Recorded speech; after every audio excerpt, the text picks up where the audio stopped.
Cool. We made it back halfway through the week. And goal is today get kind of debug and make sure homework 0 makes sense. So the 01 interactions notebook. Yeah. Sound good? How's it going so far? Did you try out the problems at the end? My plan was like going through them today, but some people, I've seen like some people already started it, other people maybe waiting. So one thing that maybe you noticed already about like Jupyter is that if you run it, if you run the cell, then it's there, but if you haven't run it, then it's not. So like the first thing that I put, so at the very top of the notebook, is like import matplotlib as plt. But if I don't run that cell, like I just opened this notebook, like it looks like something happened. If I don't run it and I come down here, I'm like, all right, let me start plotting something. plt.plot of like 1, 2, 3, 4, 5, 6. It's gonna tell me like, hey, there is no plt variable because I haven't run the cell where plt was defined. It's not a big deal. Like if you're getting something like it should be there, but it's not. One way to fix it is like just, all right, restart run all. Just restart the kernel, reconnect to Python, and run all the cells from top to bottom, and then so restart run all, and then it'll now like PLT is magically defined. It's back inside it's called the namespace, like all the variables, all the functions, all the libraries, everything that you have access to as you're like typing and running stuff. That one's just like a quick aside on Python. But this is the main part that is like homework 0 is looking at these problems. So hopefully you've gone through, kind of like breezed through and seen what this notebook is about, like what we can do with Python, how it changes, how like the level of interaction we have with a lot of this stuff. So let's try doing some calculations. This one's pretty easy. We're doing like volume and density. So we got to multiply some stuff, divide some stuff. Not too bad. Nope, not that one. I want this. So let's say I have width, length, height are all 12.5, 14, and 11.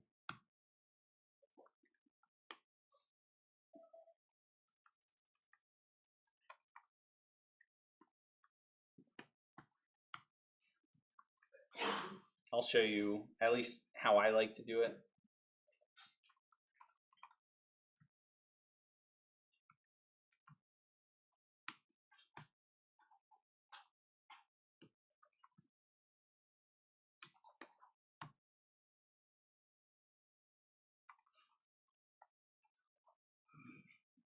I like to keep track of my units. The computer doesn't care what units I'm working in. Python, there are some cool library like tools that will keep track of units for you, but in general, if you're doing math doesn't care about what units you use. So I like to keep track, at least for my own sanity. And that like fancy squiggle bracket inside my print statement, that allows me to like control how many significant figures I want to use. So in this case, it's too many. Like I don't need the extra 0, 0 at the end. So really I could say 1.0, and now I've got like, 1925, something like that. And I figured I would just show that because it's like kind of a nice way of using like print statements and that kind of thing. Then how do you get the density? What did you do? What is density?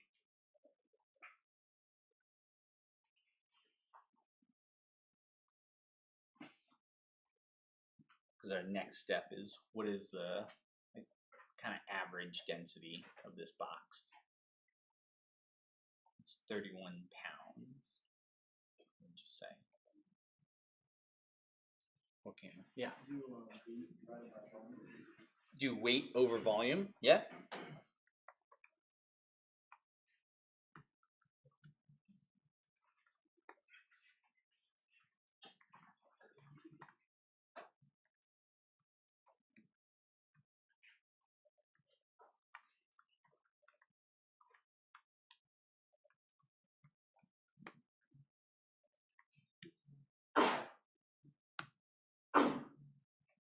Oh, yeah.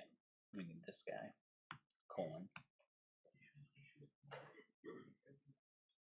So in this case, I said like 1.2, but probably one extra sig fig in this case, because I had like 4 significant figures of volume. So maybe let's do like 3. 0.016 pound per inch cubed, something like that. Cool.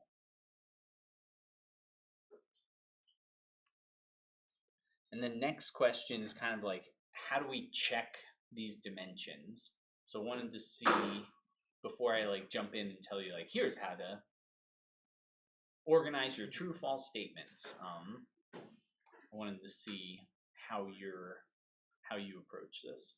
So walk around, like get a feeling for like where people are at in terms of like we have 4 dimensions, we have like 4 measurements and 4 requirements. How can I check that the measurements are within our spec for our requirements? What were you thinking for that one? Yeah. Okay, I can get. Yeah. What was?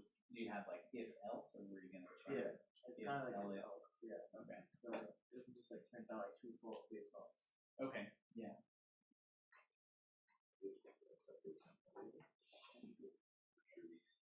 Okay. Yeah. Kind of manually checking, organizing, and checking. Yeah.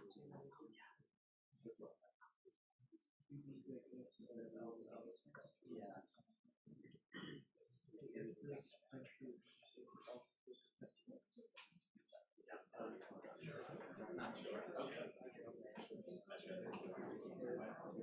Yeah. Okay.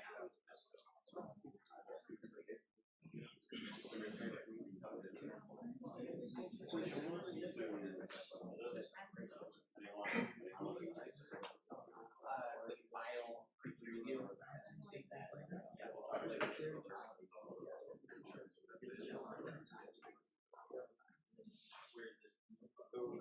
Oh, this problem at the bottom.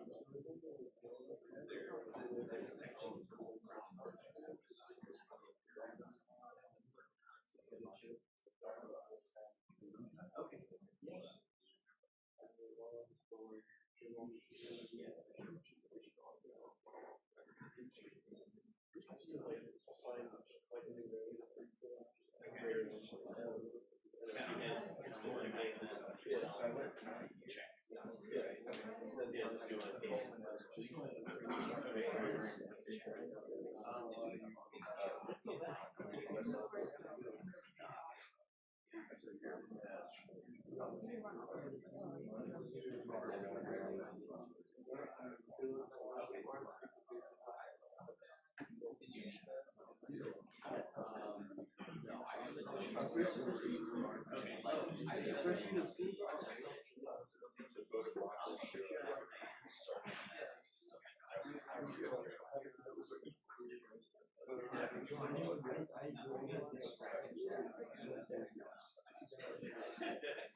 All right, so I saw like some people kind of working on this in different ways. One was, here, let's grab, so 15, 13, 12, 35.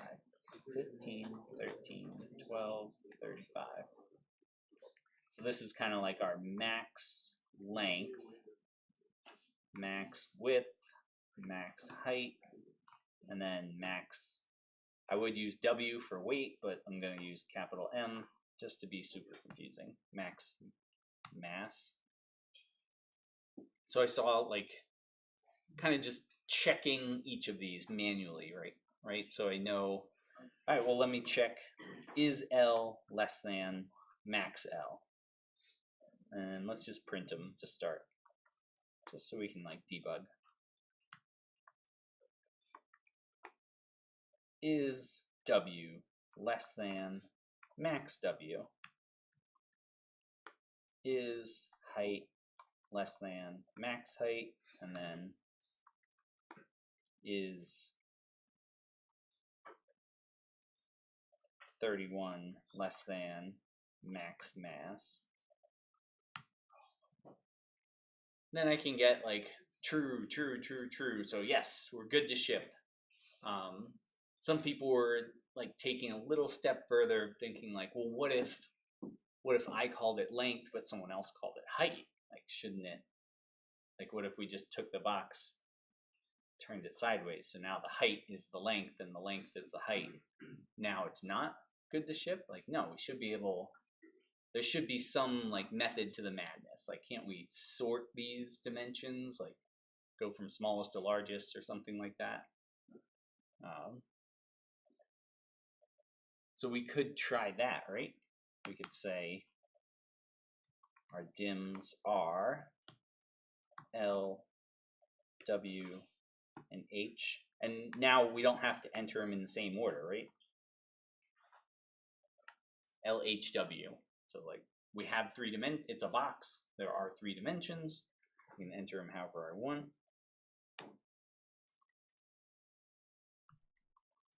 And I could sort that and now check from smallest to largest, like are those dimensions in the right order? So I could go, and I think it sorts smallest to largest, so now I want 2, 1, and 0. I think I did that right. But create like a list, sort the list, and now it's in the right order. At least this is what I saw people kind of working on. And if all this is true, if we have a whole bunch of true statements, then print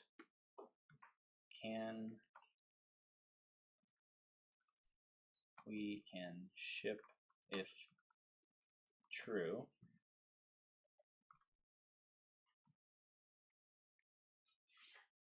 I'm gonna do some fancy multi-cursor stuff.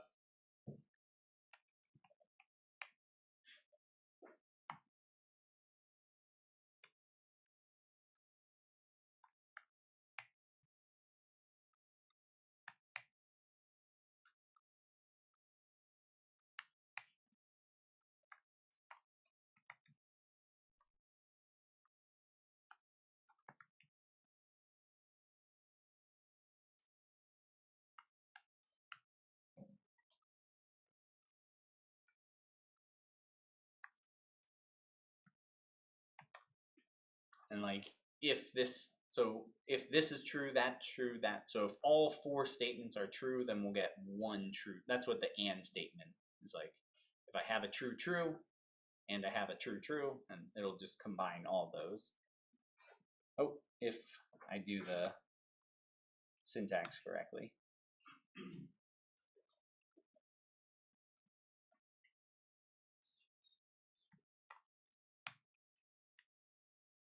And then I get we can ship if true, and then true.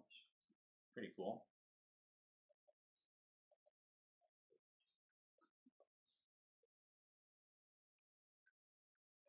At least, and this was, did anyone have like a different approach that you were trying to like make sense of? I guess the other thing that I didn't really jump into was like if else statements. Like some people, I guess we were talking a little bit about like, oh, we could set this up as like if or else things. And that might be a way to do this of like, if this is true, print we can ship. Like if all 4 are true, we can ship. Else, print something, like print the thing that is false or something. Something like that. Chop box in half. I don't know.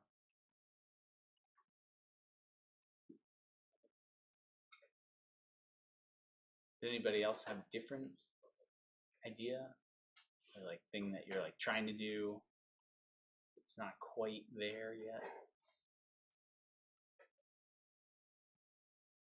Everybody did exactly one of these 2 approaches, or just waited. Like, please, I don't want to do Python anymore. Just show me how to get through this. That was the approach that I didn't talk about, was like the I don't want to do Python approach. But it's great. We can do all sorts of stuff with this. We could even take this, I didn't see anybody try it, but we could like take this, turn it into a function, and like run the function across a whole bunch of different boxes that we're trying to sort into shippable and not shippable. Okay, so then let's get into like some physics now. So we're gonna have a chair sliding across the floor, and it is, so friction is a constant force, but it's only constant until the thing stops moving, right? I've never experienced like I push a chair, it slides away, and then it starts sliding back at me. Like it's not gravity motion, although it kind of looks like that. Like has an initial speed, then it keeps slowing down. But when it hits 0, no more motion. Like it just reaches a max position and stays there. So let's set up our variables first. 0.1, we have x0 is 0, we have v0 is 3, we have g is 9.81 meters per second squared. Time is an independent variable, so I can define time at any point. I don't need any variables to tell me what time is going to be. This is a little different from like if you were solving this by hand. You might like say, all right, let me solve for the time when velocity is 0. That's going to be my t final. So t final is a function of initial position, initial velocity, all that. Here, it's just time is independent. I can define it wherever and however I want. So I'm going to say it's a lin space from 0 to 5 seconds. And, I'm going to say, like, give me 0.1 second steps. So 101 is saying how many steps there are along the way. And then I wanted to check in. One thing I saw a lot of people plotting, since it says like plot position and velocity, I saw a lot of people put like a phase plot whenever you plot position and velocity on one graph. Sometimes that's helpful if you're trying to solve like differential equations. In this case, it's not really, we don't really need that. Like position, velocity are both functions of time, so we can like leave them on separate graphs.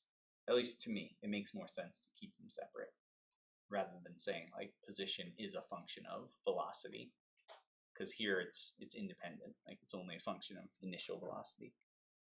But anyway, so I wanted to see what your next steps are. Like, how do we get to this point where we want to look at what is the position while velocity is more than 0? See where we end up with there.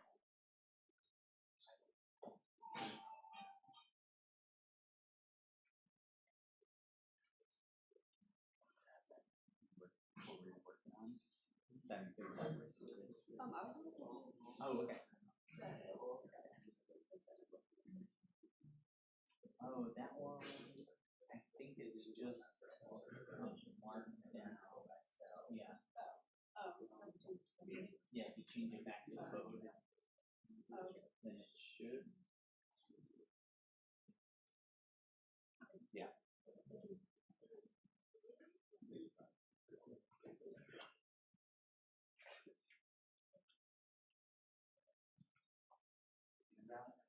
Yeah. Okay.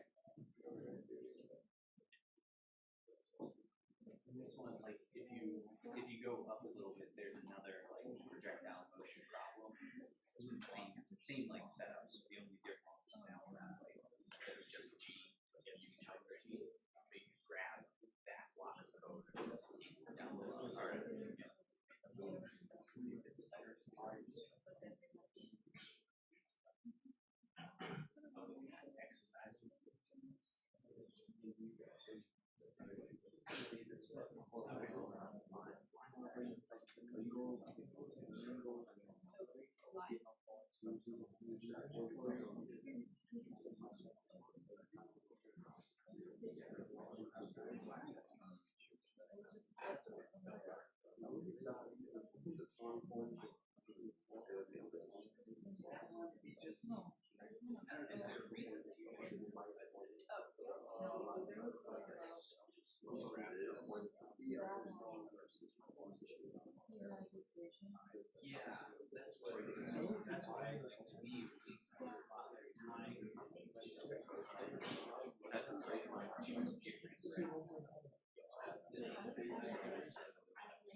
Just go down.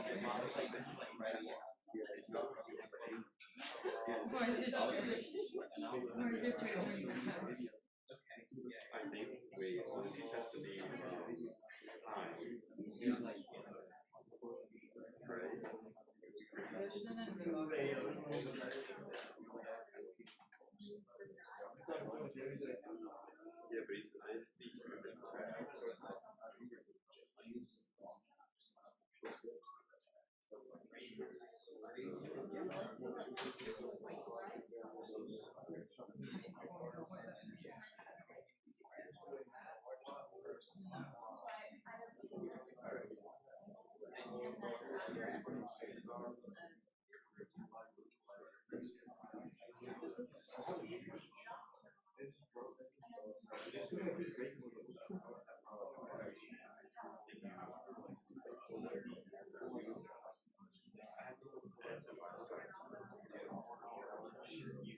Or is it true?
Let me check in.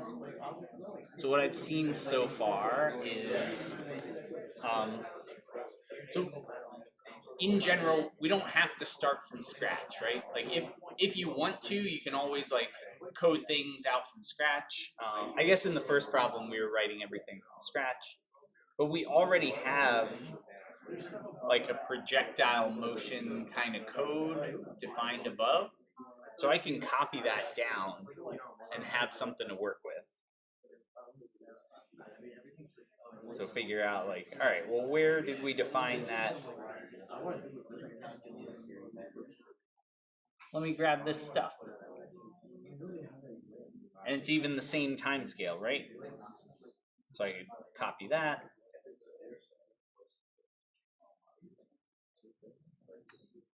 Here I said 101.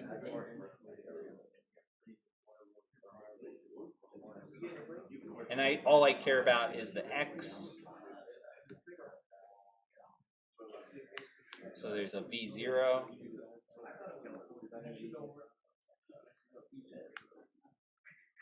And then the extra part is that now I have friction and gravity. So friction, my acceleration is friction times gravity, or coefficient times that gravity.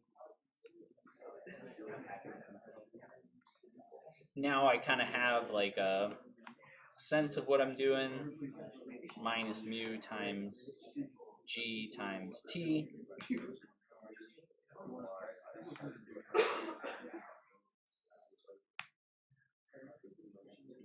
And here's like position as a function of time.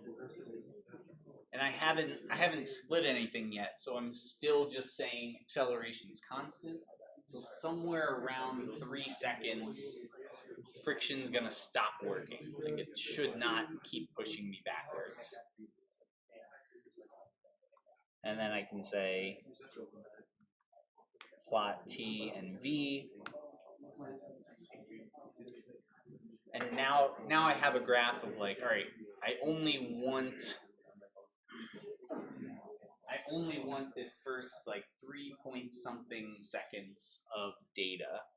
Somehow I need to figure out like when is v less than 0, and that's all I want to look for. That's all I want.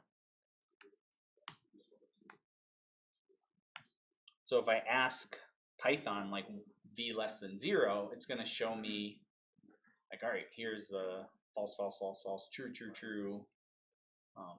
So it's showing me false all the times that velocity is positive.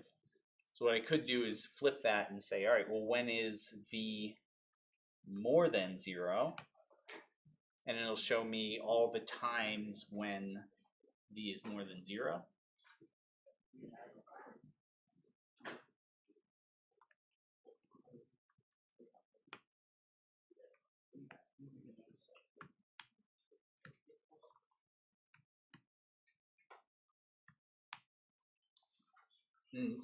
If I have like a whole list of true and false statements, everything that's false gets thrown out. Everything that's true stays. So now I'm saying like, show me all the times when this is true, and show me all the velocities when velocity is more than 0. And then I just have a plot going from 3 meters per second to 0 meters per second, in roughly 3 point something seconds. So we're losing. And it takes about 3 seconds because it's 0.1 times about 10, about 1 meter per second, a little bit less than that.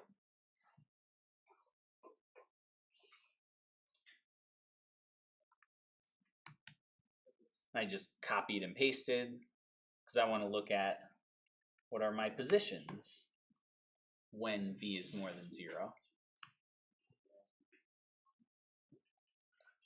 So now it's showing me that it starts at 0, has an initial slope of 3 meters per second, goes up, and then hits somewhere around 4.5-ish, something.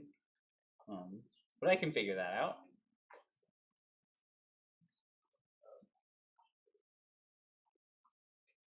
Because I can grab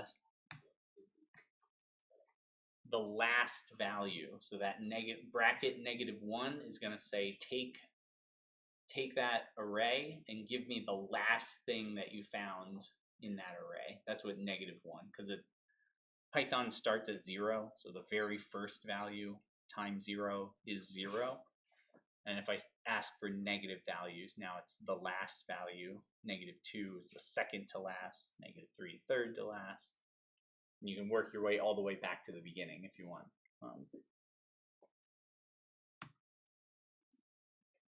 And now I know it went 4.58 meters, 4.59 meters. And the more steps of time that I use, the more accurate this will be. Like the better I can kind of say this is exactly how far it moved. But this is pretty good, right? Not bad. Yeah. So the directions ask for the position and expect us to graph the position and velocity. So I got the position and velocity back. Yeah. Oh yeah, that's what I meant. Thanks for bringing that up. Because I saw this plot a lot of like, it's called a phase plot.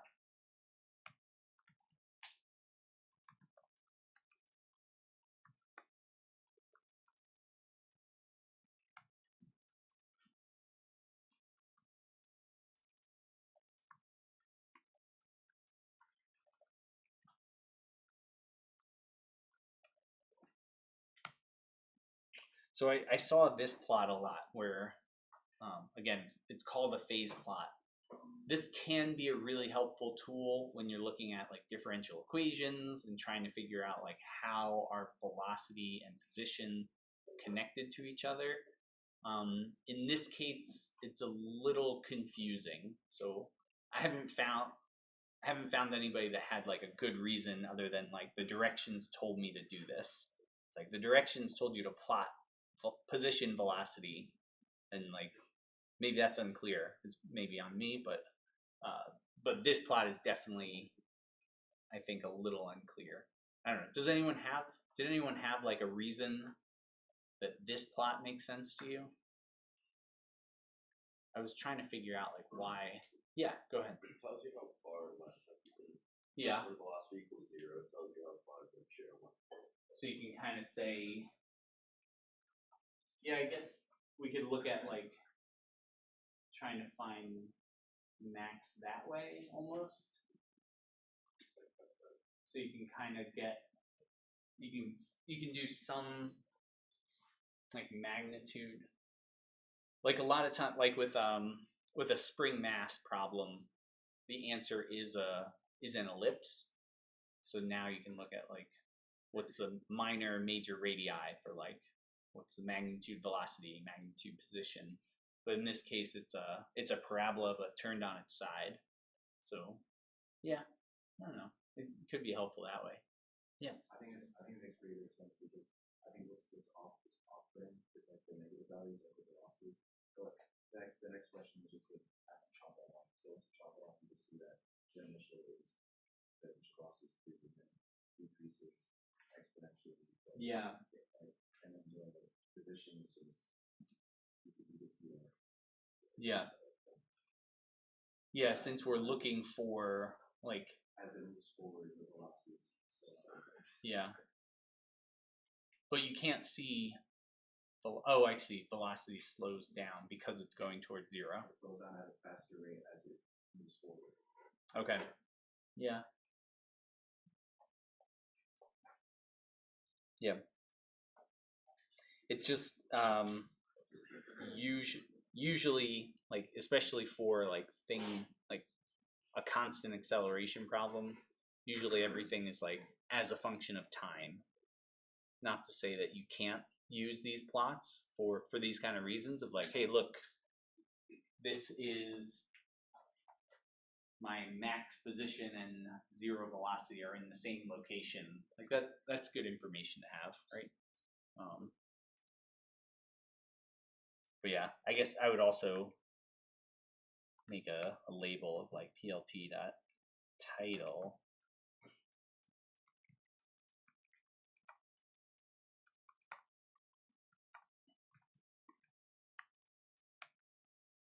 phase plot, like telling people like, hey, x-axis is not time, is so that you know it should be it is a parabola. Like position is this parabola over time, but that's not what you're looking at here. I turned everything sideways so that,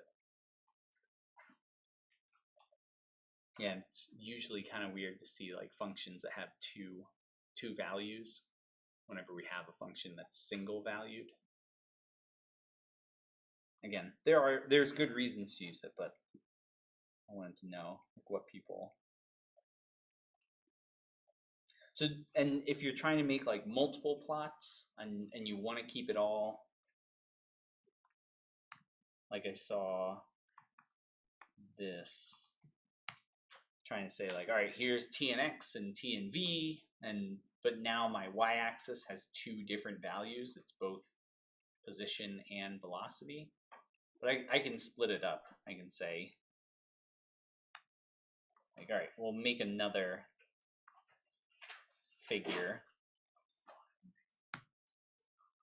Make 2 figures, right? So every time I say figure, it'll give me a new thing to plot on.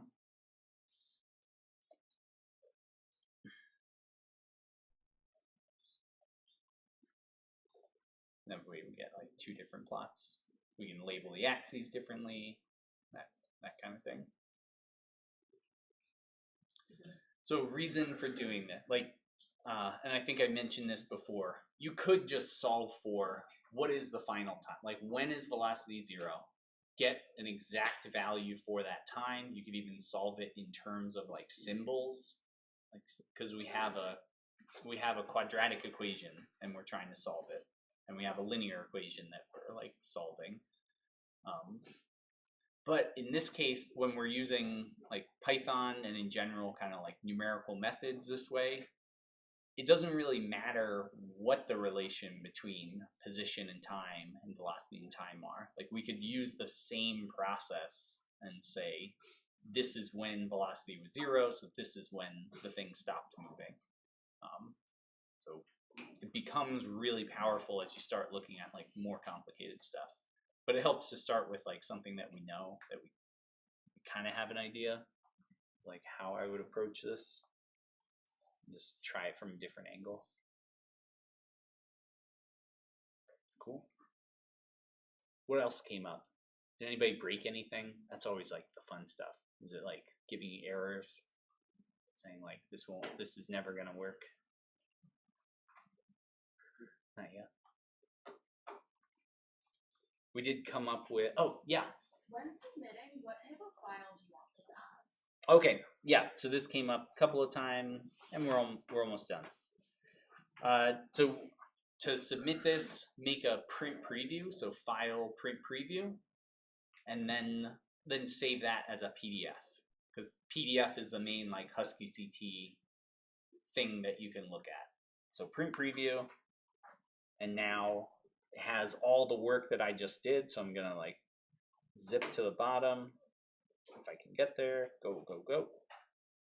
So it has all my plots so far, and if I'm happy with this, then I use Control P to get it into like a print dialog.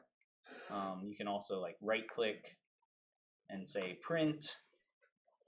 But usually there's something in Mac, I think it's like down here, there's a little drop down menu that says PDF, and you can say save as. On Windows, it's more like this, where it's like choose your destination of PDF. But that's our main, like, get it up into Husky CT. Cool, thanks. Oh, yeah.